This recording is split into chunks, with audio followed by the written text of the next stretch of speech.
नमस्कार दोस्तों, स्वागत है आपका हमारे यूट्यूब चैनल में। दोस्तों, कोरोना जैसी महामारी के कारण पूरे भारत में लॉकडाउन चल रहा है। दोस्तों, लॉकडाउन के प्रथम चरण में सेंट्रल डिपार्टमेंट द्वारा एक नोटिस जारी किया गया था।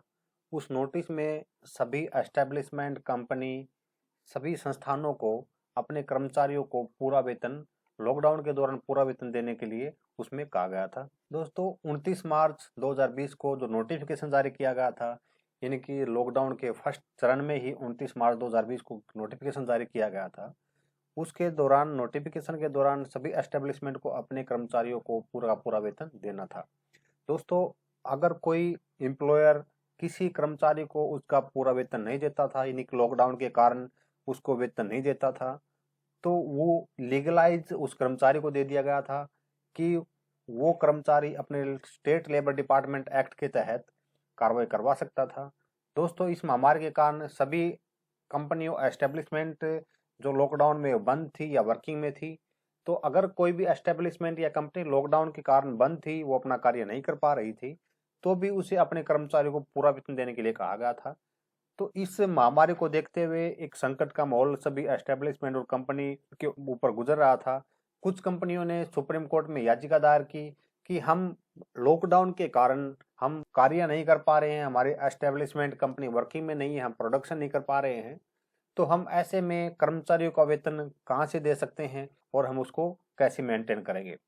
तो दोस्तों, उस नोटिफिकेशन के दौरान, यानी कि याचिका के दौरान, सुप्रीम कोर्ट ने सेंट्रल गवर्नमेंट से एक जवाब मांगा था कि ऐसे माहौल में एस्टेब्लिशमेंट जब वर्किंग में नहीं है, वो मैन्युफैक्चर नहीं कर पा रही, तो वो अपने कर्मचारियों को वेतन कैसे देगी और कहाँ से देगी।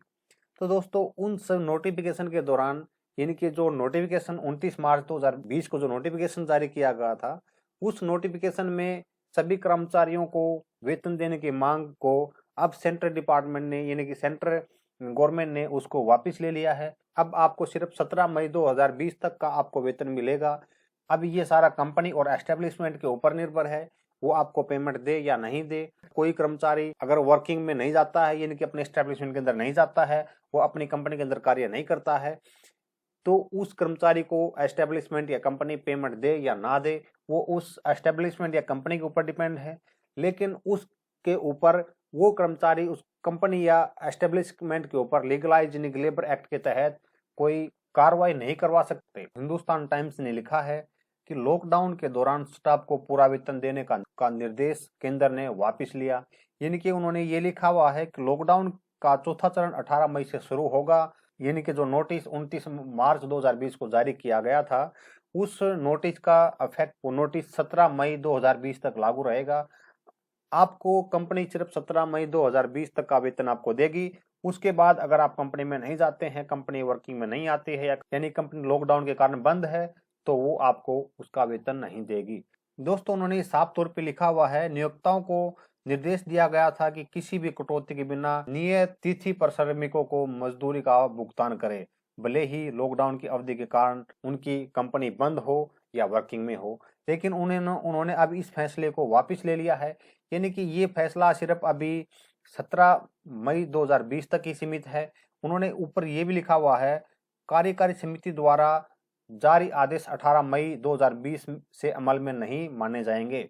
यानी कि जो नोटिस था, उस नोटिस की कार्रवाई, यानी कि उस नोटिस का इफेक्ट सिर्फ 17 मई 2020 तक रहेगा। कंपनी आपको 17 मई 2020 के बाद पेमेंट दे या ना दे, वो कंपनी के ऊपर डिपेंड है। कंपनी चाहे वर्किंग में हो या लॉकडाउन के कारण बंद हो, तो वो आपका वेतन दे या ना दे, वो कंपनी के ऊपर डिपेंड है। अगर आप कंपनी में वर्किंग में हो, कंपनी वर्किंग में है, तो आपकी कंपनी आपको पूरा वेतन देगी। अगर आप कंपनी वर्किंग में है और आप कंपनी में नहीं जा रहे हैं, यानी आप कार्य पर नहीं जा रहे हैं, तो कंपनी आपका वेतन डिडक्ट कर सकती है, यानी कि आपको कंपनी वेतन 17 मई के बाद आपको वेतन नहीं देगी। अगर हम साफ शब्दों में कहें, यानी कि चौथे चरण का जो लॉकडाउन स्टार्ट हुआ है, यानी कि चौथे चरण के लॉकडाउन के स्टार्ट होने के बाद कंपनी के ऊपर कोई भी नोटिफिकेशन जो जारी हुआ था 29 मई का, उसका कोई इफेक्ट नहीं रहेगा। यानी कि जो लॉकडाउन 3 का जो पार्ट है, लॉकडाउन 3 तक ही सिर्फ उस नोटिस का इफेक्ट रहेगा। उसके बाद सब कंपनी के ऊपर डिपेंड है। दोस्तों, ये सेंट्रल गवर्नमेंट, यानी कि मिनिस्ट्री होम अफेयर्स ने एक नोटिस जारी किया है 17 मई 2020 को। उन लेटर का इफेक्ट ये सिर्फ 18 मई 2020 तक ही अफेक्टेड रहेंगे। अगर दोस्तों इस नोटिस के बाद कोई स्टेट गवर्नमेंट अलग से नोटिस निकालती है कि उन सभी एस्टेब्लिशमेंट संस्थानों को पेमेंट देनी ही होगी, तो वो उस स्टेट गवर्नमेंट के नोटिफिकेशन के अकॉर्डिंग रहेगा। अगर स्टेट गवर्नमेंट कहती है कि सभी संस्थानों को अपने कर्मचारियों की पेमेंट देनी होगी, तो उन सभी कर्मचारियों की पेमेंट उनको मिलेगी। दोस्तों हरियाणा स्टेट गवर्नमेंट ने इसी लेटर का हवाला देते हुए, इसी लेटर का रेफरेंस नंबर रेफरेंस देते हुए उन्होंने ये कहा है कि इस या स्टेट गवर्नमेंट द्वारा जो नोटिस जारी किए गए थे उनका इफेक्ट भी सिर्फ 18 मई तक ही रहेगा, यानी 18 मई के बाद उनका कोई इफेक्ट नहीं रहेगा। वो 17 मई तक यानी कि लॉकडाउन 4 में उन सभी लेटरों का, नोटिस का कोई भी इफेक्ट नहीं रहेगा। उन्होंने भी इसी नोटिस का हवाला देते हुए यहाँ पे दोस्तों जो सेंट्रल डिपार्टमेंट ने एक नोटिस जारी किया, तो उसी नोटिस का रेफरेंस नंबर यहाँ पे देते हुए उन्होंने कहा है कि जो भी इम्प्लीमेंटेशन है, जो भी सेंट्रल डिपार्टमेंट या स्टेट गवर्नमेंट द्वारा जो भी नोटिस जारी किए गए थे, उन सभी का इफेक्ट सिर्फ 17 मई तक ही रहेगा, यानी कि 17 मई के बाद वो सभी का कोई भी इफेक्ट नहीं रहेगा, किसी भी कंपनी एस्टेब्लिश संस्थान के ऊपर नहीं रहेगा। अगर कोई संस्थान किसी को पेमेंट नहीं देता है तो वो सिर्फ उस कंपनी के ऊपर डिपेंड रहेगी।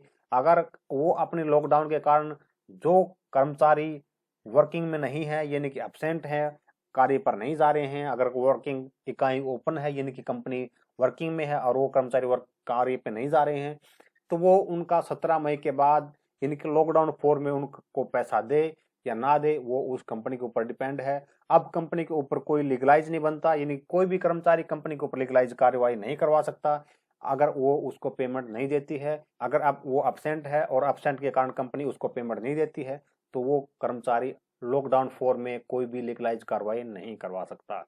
तो दोस्तों अभी इस पर सुप्रीम कोर्ट की टिप्पणी बाकी है, अभी सुप्रीम कोर्ट का फैसला आने के बाद पता लगेगा।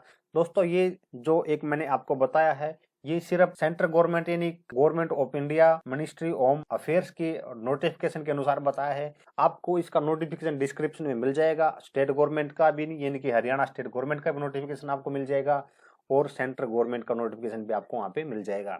अगर दोस्तों अगर आपने हमारे यूट्यूब चैनल को अभी तक सब्सक्राइब नहीं किया है तो सब्सक्राइब करें, शेयर करें एंड बेल आइकन बटन को जरूर प्रेस करें ताकि कंप्लाइंस रिलेटेड लेटेस्ट वीडियो आपके पास हमारी पहुंचते रहें।